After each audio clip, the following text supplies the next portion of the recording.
제 왼쪽 손바닥을 보면 흉터가 좀 크게 남아 있습니다. 여기에는 슬프고도 아름다운 사연이 있습니다. 한 6살 때쯤으로 기억합니다. 친구들과 공사장에서 놀다가 이 손바닥을 크게 다쳤습니다. 피가 흘러 어머니께 달려갔더니 어머니도 당황하시면서 함께 병원으로 갔습니다. 의사 선생님이 살펴보시더니 12바늘 정도를 꿰매야 한다고 하시는 겁니다. 어린 마음에 겁이 덜컥 났습니다.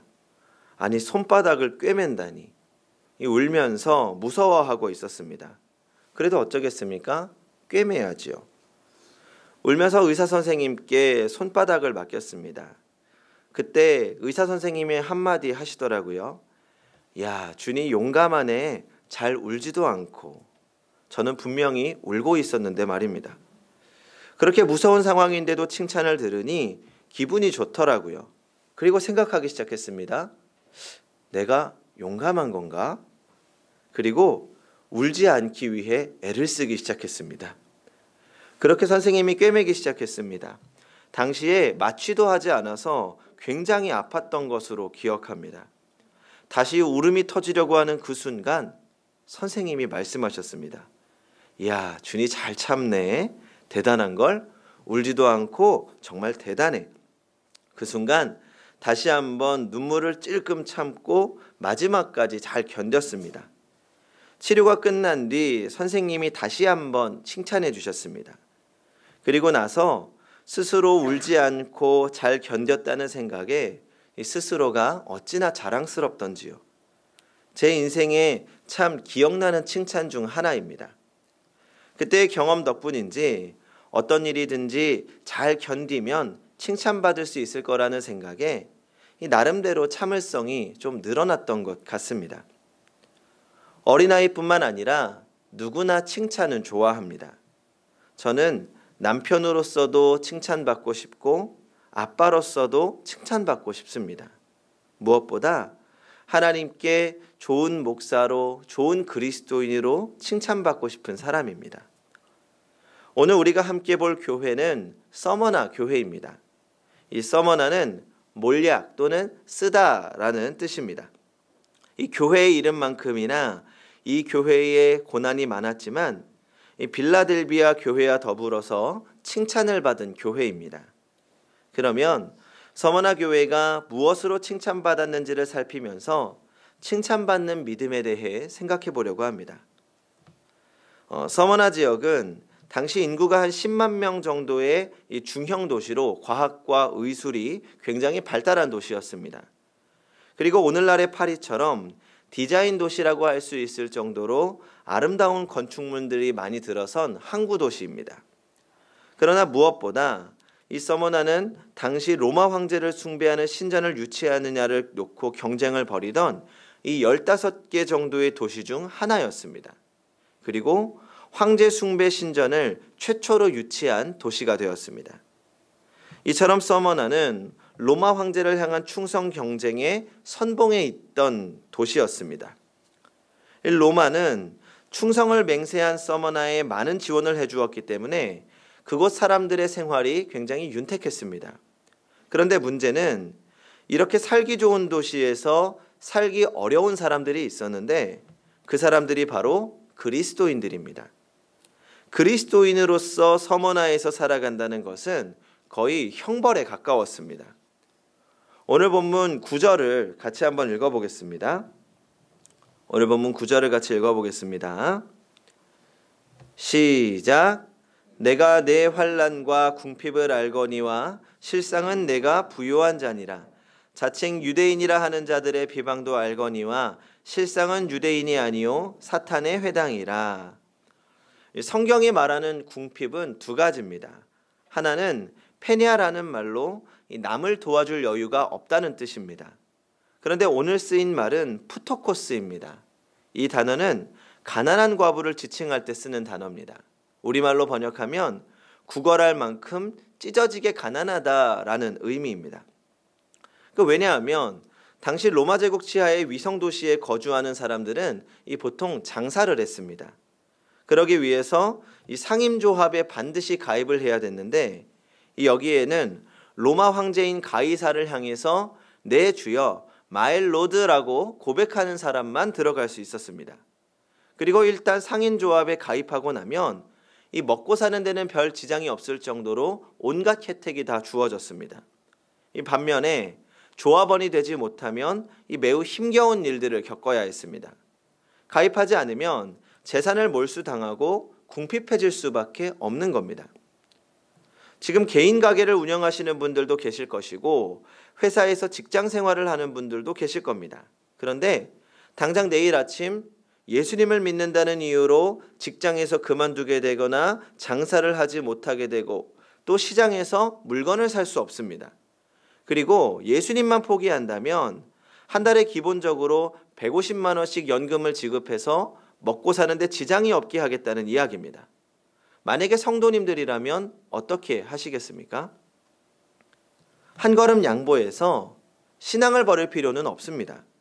그저 입으로 말만 하면 됩니다. 나는 예수님을 믿지 않습니다. 그런데 서머나 교인들은 그것을 거부하고 가난을 택했습니다. 조금 미련해 보입니다. 무슨 영광을 보겠다고 밥도 제대로 못 먹고 구걸을 하면서 그런 일을 하는 것입니까? 어떻게 보면 별것 아닌 일처럼 보입니다. 입으로는 가이사를 주로 고백한다고 신앙을 포기하는 것은 아니지 않습니까? 조금만 타협하라는 이야기입니다. 그런데 여기에 사탄의 목적이 있습니다. 현실과 조금만 타협하라는 것입니다. 믿음을 가진 부모님들과 청소년들이 함께 타협하는 시간이 있습니다. 바로 고3 기간이지요. 어떤 부모님들은 고3 기간에는 자녀들을 예배에 보내지 않습니다. 그리고 전도사님이나 선생님이 물어보면 이 고3이라서 그렇다고 이 시간만 지나면 꼭 예배 드릴 거라고 이야기합니다. 믿음을 포기하는 것 아닙니다. 잠깐만 타협하면 됩니다. 그러면 성도 여러분, 주일에 예배 안 드리고 푹 자고 공부하면 이 친구들이 과연 대학에 잘 가게 될까요? 잘 갑니다. 당연히 다른 친구들이 예배 드릴 시간에 더 공부하고 푹 쉬니까 절대적으로 공부할 시간이 많아지는 겁니다. 그런데 그게 문제가 되는 겁니다. 그 한 번의 타협이 틈새를 만들기 시작합니다. 그렇게 해서 대학을 가게 되면 학생들은 어떻게 생각합니까? 되네. 예배 안 드리고 공부했는데 성적 잘 나오네. 그리고 나서 좋은 대학, 좋은 직장에 들어가면 또 생각합니다. 되네. 그리고 그렇게 하나님 없이 살아갑니다. 처음에는 작은 틈으로 시작했다가 결국은 걷잡을 수 없이 그 틈새가 벌어지게 됩니다. 그리고 나서 나중에 가서 목사님, 우리 애들이 교회 안 나와요. 어떻게 좀 해주세요. 라고 이야기하는 거지요. 가이사를 주로 고백한다는 것은 단순한 말의 고백이 아니었습니다. 만약 서머나 교회 교인들이 황제 숭배를 거부하지 않고 받아들였다면 어떻게 되었을까요? 하나님 없이도 잘 먹고 잘 살 수 있습니다. 하나님 없이도 편안하게 살 수 있습니다. 그러다 보면 점점 더 하나님과 멀어지게 되는 겁니다. 어쩌면 작은 것일지 모릅니다. 우리는 주님을 배반하지는 않습니다. 잠깐 현실과 타협한 것뿐입니다. 그러나 그것이 사탄이 원하는 것임을 명심하시기 바랍니다. 불가사리가 조개를 먹을 때 먼저 조개를 살살 간지럽힙니다. 처음에는 깜짝 놀라서 입을 닫지만 반복될수록 이건 나를 간지럽히는 것뿐이야 라고 생각하게 됩니다. 그래서 나중에 조개가 안심하고 단 한 번 입을 열지 않게 되었을 때 불가사리는 조개를 잡아먹고 껍질만 남아버립니다. 단 한 번의 타협은 계속해서 우리를 수렁으로 빠지게 하고 결국은 우리를 죽음에 이르게 합니다. 지금 우리가 타협하고 있는 부분은 어떤 부분입니까? 직장입니까? 자녀입니까? 다른 이의 시선입니까? 아니면 게으름입니까? 우리는 크고 작은 부분에서 스스로를 속이며 타협할 때가 많습니다. 그러나 오늘 서머나 교회는 타협하지 않았습니다. 당장 먹고 사는 문제가 눈앞에 달려 있는데, 아니, 내 자녀가 굶어가고 있는데 타협하지 않습니다. 그렇다면 도대체 서머나 교회는 무엇을 바라보면서 타협을 하지 않고 그 믿음을 지킬 수 있었던 것일까요? 오래전 성도님들과 한번 나누었던 이야기입니다. 북한에서 탈북한 기독교인들이 전해준 충격적인 이야기입니다. 북한의 지하교회 그리스도인들은 통일이 되길 원하지 않는다는 것이었습니다. 그 이유를 들어보니 너무 부끄러웠습니다. 북한의 그리스도인들도 남한의 기독교에 대한 이야기를 많이 듣는다고 합니다. 교회가 세속화되었고 온전한 그리스도인의 모습을 잃어가고 있다는 것입니다. 그래서 만약 통일이 된다면 자신들이 목숨을 걸고 지켜온 신앙이 세속화에 물든 남한 교회의 영향을 받을까봐 두렵다는 것입니다. 북한 교회와 서머나 교회가 소망하는 것은 이 땅의 자유와 부요함이 아니었습니다. 그들의 소망은 하나님의 나라에서 누리는 영원한 부요함이었던 것입니다. 성도 여러분, 이것이 우리가 가져야 할 소망입니다. 주님은 이런 서머나 교회를 향해 실상은 내가 부요한 자라고 말씀합니다. 그런데 여기에 사용된 부요하다라는 말은 헬라어로 플로시오스라고 합니다. 물질적인 부요가 아니라 먼 훗날 영원히 이어질 부요를 뜻합니다. 우리가 그리고 우리와 사랑하는 자녀들이 이 땅에서 아무리 열심히 살아도 80년, 90년입니다. 우리가 소망해야 할 것, 그리고 우리가 물려주어야 할 것은 이 땅의 잠깐의 편안함이 아니라 영원한 부요와 참된 평안입니다. 땅의 것을 위해 영원한 부요를 포기하지 마시기 바랍니다. 예수님 때문에 겪는 궁핍이라면 그것이야말로 미련하면서 가장 아름다운 충성입니다. 주님은 그런 서머나 교회를 칭찬하시고 영원한 부요를 약속하십니다. 성도 여러분, 영원을 소망하시기 바랍니다. 주님께서는 고난 가운데 서머나 교회를 향해 그리고 삶의 문제로 신앙과 갈등하는 우리에게 말씀하십니다. 우리 10절을 같이 읽어보겠습니다. 10절 시작. 너는 장차 받을 고난을 두려워하지 말라. 볼지어다 마귀가 장차 너희 가운데에서 몇 사람을 옥에 던져 시험을 받게 하리니 너희가 10일 동안 환난을 받으리라. 내가 죽도록 충성하라. 그리하면 내가 생명의 관을 내게 주리라. 죽도록 충성하라. 주님은 권리를 모두 빼앗기고 비참하게 살아가는 서머나 교회를 향하여 죽도록 충성하라고 하십니다. 야속하게 들리기도 합니다. 그러나 여기서 충성은 힘들어도 교회 일을 더 열심히 하라고 말씀하시는 것은 아닙니다. 우리의 믿음을 지키라는 것입니다. 주를 향한 마음을 지키라는 것입니다. 흔들리지 말고 믿음을 굳게 붙잡으라고 말씀하십니다. 프랑스 라디오에서 간증을 한 이순옥 씨의 이야기입니다. 제가 잠시 읽어드리겠습니다. 저는 북한 함경북도 청진에서 태어나 근 50년을 북한에서 살았습니다. 그러나 주님의 은총으로 96년 아들을 데리고 남한으로 올 수 있었습니다. 저는 북한에서 태어나 북한에서 성장했기 때문에 하나님을 모르고 살았습니다. 제가 영문도 모른 채 정치범 수용소에 보내졌을 때 겪은 북한 신자들의 모습을 말씀드리려고 합니다. 저는 김일성 대학 경제학부를 졸업했기 때문에 정치범 수용소에서 생산지휘와 모든 재정 업무를 맡아서 하게 되었고 작업장들을 이곳저곳 마음대로 갈 수 있었습니다. 저를 담당하는 재정부장 교도관이 저를 불러놓고 단단히 교육시켰습니다. 너는 오늘부터 매일 어떤 공장으로 나가야 하는데 그 공장에는 미친 정신병자 놈들만 모여있다. 그 미친 정신병자 놈들은 당과 수령님을 믿지 않고 하늘을 믿는 미친 자들이니 너는 정신을 바짝 차리고 그곳에 가야 한다. 그리고 그 미친 자들하고는 절대 눈길 한번 마주치지 말아라. 그렇지 않고 내가 그 자들이 믿는 하늘을 믿게 되면 내 목숨은 여기서 끝나게 될 줄 알아라. 그런데 거기 가서 그 사람들을 보는 순간 저는 너무 놀랐습니다.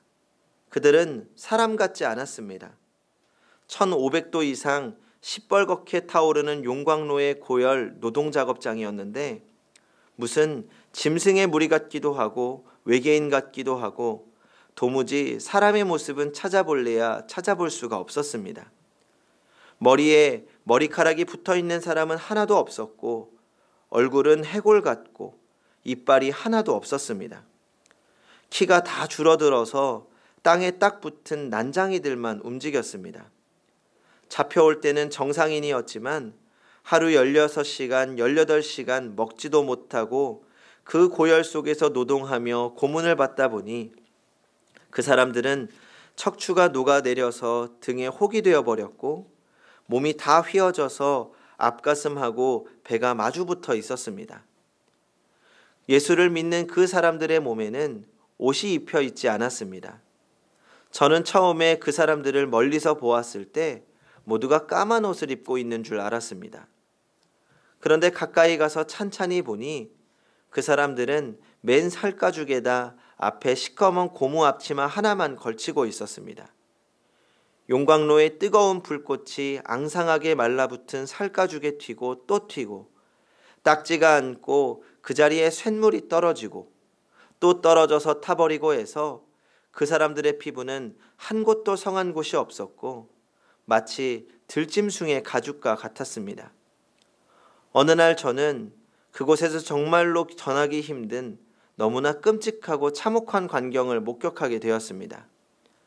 작업장 한가운데 수백 명의 죄수를 모아놓고 담당 교도관들 2명이 눈에 핏발을 세우고 미친 듯이 고함을 치며 날뛰고 있었습니다.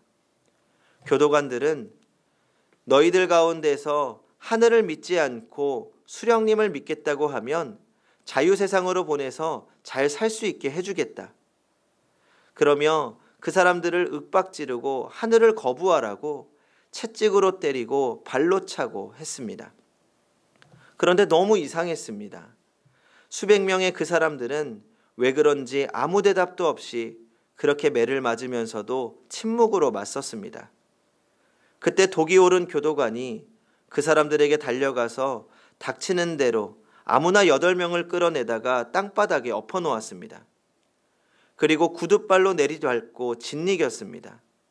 순식간에 피투성이가 되고 허리며 팔다리며 모두 부러졌습니다. 그 사람들은 고통 중에도 몸을 뒤틀면서 짓밟힐 때마다 신음소리를 냈는데 그 신음소리가 너무나도 이상하게 들렸습니다. 저는 그때 주님이 누군지 하나님이 누군지 전혀 몰랐습니다. 뒤에 알고 보니 그 사람들이 고통 중에서도 몸을 뒤틀면서 짓밟힐 때마다 뼈가 부러지고 머리통이 부서지면서 신음소리처럼 누군가를 애타게 불렀습니다. 예수님, 예수님. 그 모습을 지켜본 이순옥 씨는 무엇을 믿어야 하는지 깨달았다고 합니다. 이들이 목숨을 거는 예수야말로 진실이구나. 인간은 예수를 꽉 붙잡아야 한다는 것을 뼈저리게 느꼈다고 합니다. 그래서 그 이후로 감옥에서 나와 탈북을 한 후에 북한의 인권과 예수에 대해서 증언하기 시작했다고 합니다. 사실 딱 한마디면 됩니다. 나는 수령님을 믿겠습니다. 말로는 그렇다고 하더라도 마음으로는 그렇지 않다고 하면 되는 것 아닙니까? 그런데 왜 그 한마디를 타협하지 못하는 것입니까? 예수가 진리이기 때문입니다. 부활과 영원한 생명 때문입니다. 만약 오늘이 우리 생의 전부라면 이렇게 미련하고 바보 같은 사람들도 없을 것입니다. 오늘도 우리가 조금만 더 타협하면 조금 더 편하게 살 수 있습니다. 다른 사람을 속이고 스스로를 조금만 속이면 우리는 얼마든지 쉽고 편하게 살 수 있습니다. 그러나 그래도 우리가 거룩하게 살기 위해 노력하고 그래도 우리가 조금 더 참고 조금 더 인내하고 조금 더 희생하는 이유는 바로 예수 그리스도 때문입니다. 주님이 보여주신 부활을 믿고 언젠가 주님과 함께 누리게 될 그 영원한 기쁨이 우리의 소망이 되기 때문입니다. 그렇게 굳게 믿음을 지킨 서머나 교회에게, 그리고 오늘 주님을 선택한 우리에게 주님은 동일한 약속을 하십니다. 내가 생명의 관을 내게 주리라. 그러니까 오늘 주님은 이렇게 말씀하고 계신 것입니다. 내가 지금 겪고 있는 마음의 문제들 다 알고 있다. 조금 타협하고 싶은 마음도 알고 있다. 하지만 너의 마음을 지켜라. 끝까지 믿음을 지켜라. 그러면 영원하고 아름다운 나라에서 나와 함께 할 것이다. 우리는 주님의 이 말씀을 기억하고 우리의 마음을 지켜야 할 것입니다. 성도 여러분, 지금이 충성할 때입니다. 마음을 지켜야 할 때입니다. 직장이 힘들고 가정이 어렵고 교회가 힘들 때 주님은 우리의 충성을 확인하기 원하십니다. 힘들수록 예배를 포기하지 말고 어려울수록 기도를 놓치지 말아야 합니다. 그러면 주님께서 우리에게 생명의 관을 주시겠다고 말씀하십니다. 이것이 우리의 소망이 되기 원합니다. 그리고 조금만 더 함께 힘을 내서 우리 같이 승리합시다. 주님께서 이미 승리하셨고 우리도 주님과 함께 반드시 승리할 것입니다. 그렇게 이 생의 마지막까지 미련하도록 충성하여 주님께 칭찬받고 믿음의 자녀들에게 본이 되시기 바랍니다. 잠언 4장 23절입니다. 모든 지킬 만한 것 중에 더욱 내 마음을 지키라. 생명의 근원이 이에서 남이니라. 아멘. 기도하겠습니다. 우리의 고난 중에 부요함을 허락하시고 영원한 소망 되시는 주님, 오늘도 주님의 사랑과 은혜를 경험하게 하시니 감사합니다.